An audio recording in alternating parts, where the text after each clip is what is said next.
Welcome back. Now for an analysis on the trends emerging from the latest crime statistics that were released by Police Minister, I am now joined by criminal law expert Ian Ellis and Professor Jacob Mofokeng, who's a safety and security professor at the Tshwane University of Technology. Gentlemen, a very good afternoon to both of you, and thank you so much for joining us. Prof, let's perhaps begin with you. We've seen a general decrease in the murder rate, but there's still four problematic provinces across the country that are still seeing high numbers of murders.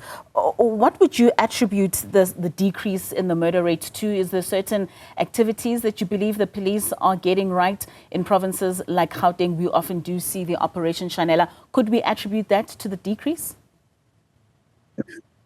Well, we will always commend that what the police, South African Police Service is doing in terms of operational channel.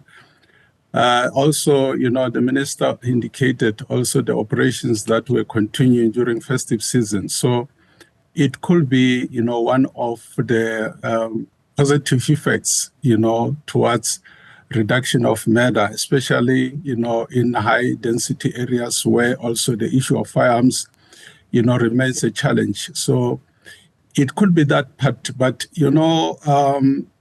we still need to interrogate, to what effect, this operational channel, could yield at the end of the day in terms of convictions of those arrested. We know that, we will always be provided with high, statistics in terms of the success of, stop and search, as well as those that will be wanted.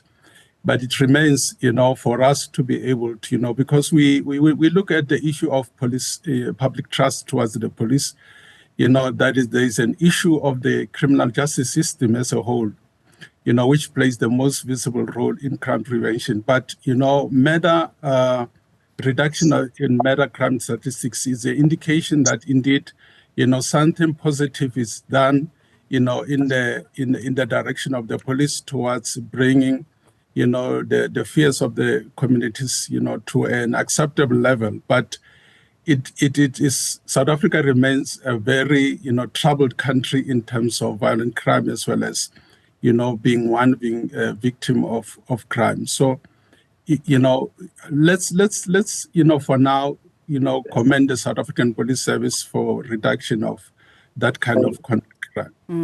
Ian, the minister also spoke about that these reductions indicate that the strategies and the interventions that they have employed are yielding results. And he spoke specifically of the Safer Festive Season initiative that was launched in October of last year and how it played a significant role in recording these reductions in crime statistics. Do you think this is one direction in which the police are heading into that is sustainable and that would see a continuous reduction? Thank you, Kitleho. Now, when one actually looks at that, is the initiatives that have been utilized have proved successful. Whether they're sustainable or not is going to be difficult, because a lot of those initiatives that have been put into play have been quite costly, with additional special investigating units and special units being appointed. Community service forums have also become involved from an alert point of view, especially when one looks at things like gang violence and overall organized crime activity. So that has also led to assisting in that problem. But whether it's sustainable in the long term, whether the country will be able to afford it from its already stretched budget, that's where the crux is going to come. If the budget was not an issue, I think we would be fine on a long-term sustainability. But at this juncture, where we are on a tight fiscal budget with regards to our criminal justice system, I think sustainability is going to be a problem. Prof, your take on that with regards to resources that are or are not allocated to the police? Do you feel that there is a direct link in terms of us seeing the decrease and the sustainability of decreasing these numbers based on the budgets that are available? Well, we can talk about variety of factors, resources being one of such, but it's about effectiveness and efficiency, which is something that is typical, in South Africa when coming to crime. We can talk about, increased budget from Treasury, as well as additions of those that will be doing crime prevention. But then if all these resources cannot be manned, accordingly, as well as, Minister also mentioned the issue of morale, for those that are doing the police work. So it means that we will have to interrogate the working environment, as well as the trust, between the police as well as the community. The other factor is the lack of skills and capacity of the system, which renders it unacceptably ineffective. That's where now you will need individuals who are capable to be able to manage the resources, as well as be able to identify the gaps. But as well as, as much as we are pumping in the resources within the South African Police Service, and those officials that are there cannot find it, find home within the service, because of the internal politics, as well as other challenges that are there that have been, widely reported, then we'll find that we'll keep on having challenge. So one of such, because we are talking about, other aspects of crime, as well as, the prevalence of it. You look at people not, being able to stay within, within the law enforcement agencies. We find, certain sectors of South African Police Service that cannot, is a no-go area, whereby, as much as we can talk about, such as crime intelligence, you'll still find challenges. You still find people that, that they will handle crime intelligence as if, it's their own farm. So these things, as well as other stories, they also affect public trust, because during investigation and even reporting of crime, we talk about where cases can also be compromised. So we can talk about, resources, yes. Remember also the president mentioned of the use of technology, such as artificial intelligence. Right. But we are also talking about infrastructure. You talk about adequate, revenues to be able to mend these particular things. I think, like what the minister made mention today, that there are certain recommendations of which during April, they're going to have a seat to look at what is it working.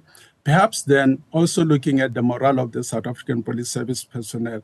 So this will be the issues that, can talk about, do we have enough police officials? Do we manage them well?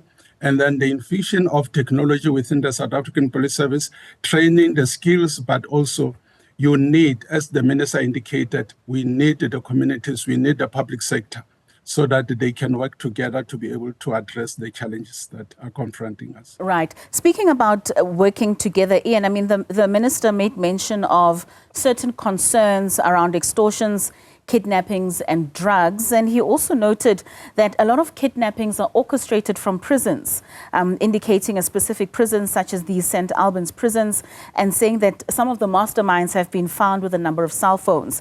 Is there sufficient interdisciplinary efforts among departments? I mean, if criminality is happening within correctional services that affects people that are out in the streets, do we find some kind of a synergy where these departments are working together to curb instances such as kidnappings and extortions happening from prisons? Once again, it comes down to the issue of administration and capabilities. The problem is with the prisons, we already have an issue of overcrowding. So there are not sufficient resources. Yes, there's improvements and there's punitive measures, but there's also only so much that they do internally from a disciplinary measure. Also, one must take into account the corruption aspect that is affecting the prisons, and that often the prison guards are the ones who are involved in the implementation and the assistance of the criminals, and by providing them with cell phones and devices to be able to assist them. So one must take a look. It's a broader picture than one actually thinks. Yes, there might be limited restraint on that one, but the prison system itself is a very well structured, organized criminal enterprise in its own right. They have people on the inside, they have people who are able to assist in that. So I don't think you're ever going to really curb that. You might be able to limit it to a but very not small necessarily extent. to cut it Criminals off. are smarter. Right. Gentlemen, unfortunately, we have run out of time, but thank you so much for your inputs on this conversation. That's Ian Ellis and Prof Mofokeng giving us a reaction there to the crime stats. Let's now